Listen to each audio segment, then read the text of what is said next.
میں جب یہاں پڑھنے آ رہا تھا تو راستے میں ریل گاڑی میں ایک آدمی نے مجھ سے پوچھا کون سے مدرسے میں جائیں گے. میں نے بتایا اوہو وہ تو بڑے تنگ نظر لوگ ہیں. کیسے؟ وہ تو بالکل نبی اور ولیوں کو مانتے ہی نہیں، اور کچھ بھی نہیں ہوگا آپ کے پاس، نہ حلوہ نہ جمعرات. 2-3 مدرسوں کے نام لیے.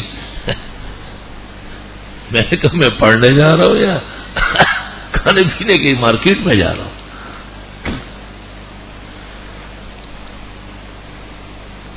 یہاں ہمارے سامنے ایک بدعتیوں کا بڑا مدرسہ، ان کے خیال میں بڑا ہے، دیواریں اونچی اونچی، بڑا ان کا پوری دنیا میں کہیں نہیں ہے. تو ایک حوالہ مجھے دیکھنا تھا، ان کا ایک مولوی ایک ڈپٹی کمشنر کا دوست تھا، وہاں ملاقات ہوئی. تو میں نے کہا بھئی تم نے مولانا سرفراز خان کا رد لکھا ہے تمہارے مولوی نے، وہ چاہیے مجھے. اس نے کہا آ کے لے لیں. تو ایک دن مجھے اچانک وہاں سے گزر ہو رہا تھا، میں نے دیکھا تو بورڈ لگا ہوا تھا، بہت شرک اور بدعت کے الفاظ جڑے ہوئے تھے. میں نے کہا یہی وہ کھڈے خانہ ہے. اندر چلا گیا تو ایک بالٹی لسی کی یوں جا رہی ہے، ادھر سے تربوز کٹا ہوا یوں جا رہا ہے. میں نے سمجھا کہ شاید میں سبزی مارکیٹ کے کسی شعبے میں آ گیا. میں نے کسی سے پوچھا یہ کون سی جگہ ہے؟ کہ یہ فلاں جامعہ ہے. اچھا یہ کیا ہو رہا ہے؟ اچانک وہ آ گئے، السلام علیکم، ماشاءاللہ بڑے اچھے دن میں آئے، آج ابوبکر صدیق رضی اللہ تعالیٰ عنہ کا فاتحہ تھا. میں نے کہا تھوڑی لسی اور تربوز ذرا ہو جائے. وہاں ابوبکر صدیق کا یہاں اندر انتقال ہوا ہے کہ فاتحہ ہو رہا ہے، باہر دنیا اسلام کو پتہ ہی نہیں ہے، اندر فاتحہ تربوز اور لسی کا ہو رہا ہے. جلدی میرے سامنے ایک ڈھیر لگایا، بالٹیوں کی بالٹی ہے. میں نے کہا بس معاف فرمائیں، جس مقصد کے لیے آنا ہوا ہے وہ کتاب دے دو. دارالحدیث میں مجھے کہا حضرت صاحب سے ملاقات تو کرے جنہوں نے کتاب لکھی. میں نے کہا چلے. دارالحدیث میں جب داخل ہوا ایسا معلوم ہوتا ہے جیسے قنفس کا شکاری بیٹھا ہوا، تشکوڑخ کاری، بدحال منحوس چہرہ، کریہ المنظر، ٹیک لگایا ہوا، داڑھی شریف پورے تربوز میں لت پت جیسے بالکل لال بیگ بنا ہوا، اور لسی بھی گری ہوئی تھی ساری. تو میں نے جیسے ہی قدم رکھا میں نے کہا قال رسول اللہ صلی اللہ علیہ وسلم لا آکل متکئا. مناظرہ کرنے آئے. میں نے کہا یہ جو نبی نے حدیث بتائی یہ مناظرے والوں کے لیے بتائی، کھانے پینے والوں کے لیے نہیں. آپ جب یہ حدیث طلباء کو پڑھاتے ہیں بخاری اور ترمذی میں تو پھر لڑکوں سے مناظرے شروع کر دیں. اس کو ایسے دیکھ رہے ہیں اور ناظر صاحب کو کہتے ہیں یہ سب کچھ آپ کروا رہے ہیں، یہ آپ کی لائن ہے ساری. مجھے کہتے ہیں کچھ نہ کہے نا بہت بڑا آدمی ہے. میں یہی تو آدمی ہے یہ تربوز میں ڈوبا ہوا ہے، اور کون سا آدمی.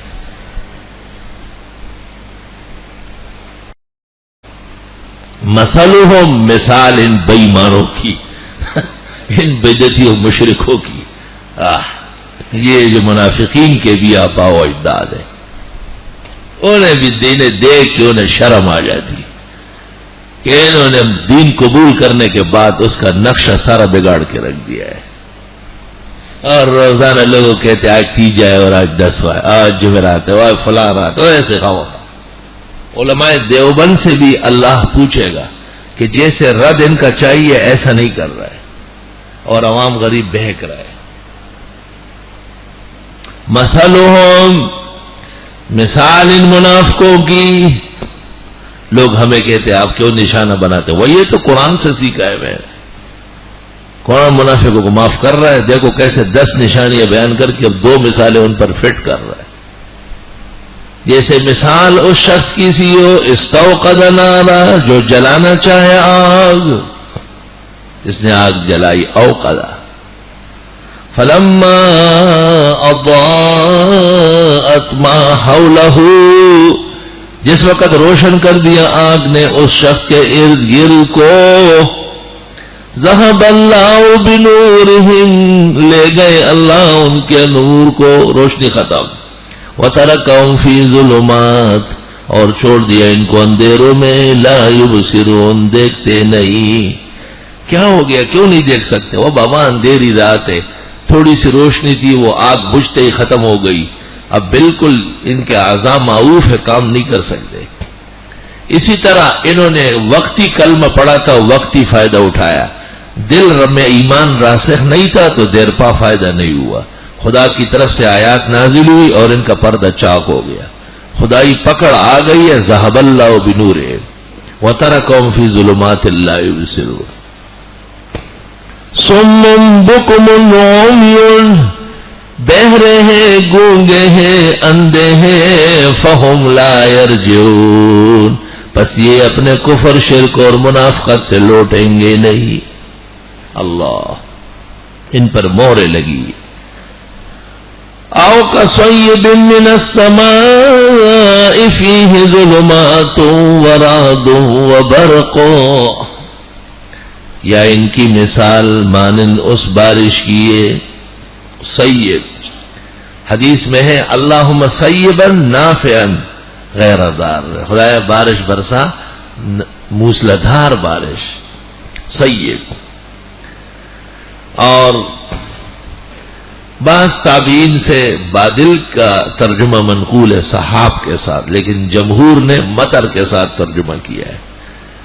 حافظ ابن کثیر نے 17 تابعین وغیرہ نقل کیے جو سب کہتے ہیں کہ یہاں مراد بارش ہے۔ او کصیب من السماء فیہ ظلمات ورعد وبرق، عجیب بات ہے، پہلے پر بھی 3 مہریں ہیں، صم بکم عمی، 3، اور یہاں پر بھی 3 تبعیہ ان کی بتائی، ظلمات 1، رات 2، برق 3، چیز ایک ہی ہے۔ یا ان کی مثال، یعنی ان کے حال کو سمجھنے کی مثال، جیسے موسلادھار بارش ہو۔ آہا، بارش کیوں ہوتی ہے؟ باران کے در لطافت تبعش خلاف نیس، در باغ لال روید در شور ابو مخص، بارش جب ہوتی ہے تو باغ کے اندر زرخیز زمین میں پھول، کلیاں، شگوفے اگ جاتے ہیں، اور جو گندی زمین ہو، خراب زمین ہو، بدعتی و منافق کی، وہاں سے کانٹے، گن بلا نکل آتا ہے۔ تو نقصان بارش کا نہیں ہے، نقصان زمین کی صلاحیت کا ہے۔ سادی اس لیے کہتے ہیں شمشیر نیک ز آہن بد چونکو ند کسے، نا کس بتربیت نشود اے حکیم کس، زنگالودہ اور گٹھیا لوہے سے قیمتی تلوار کون بنائے گا؟ نالائق آدمی کی تربیت سے وہ فائدہ اٹھاتا ہی نہیں۔ باران کے در لطافت تبعش خلاف نیس، بارش جس کے طبیعت کے فائدے میں کوئی اختلاف نہیں، در باغ لال روید در شور ابو مخص، باغ کے اندر صحابہ جیسے کھلتا ہوا باغ، کزرع اخرج شطأہ فآزرہ فاستغلظ فاستوى على سوقه يعجب الزراع ليغيظ بهم الكفار، وعد الله الذين آمنوا وعملوا الصالحات منهم مغفرة وأجرا عظيما۔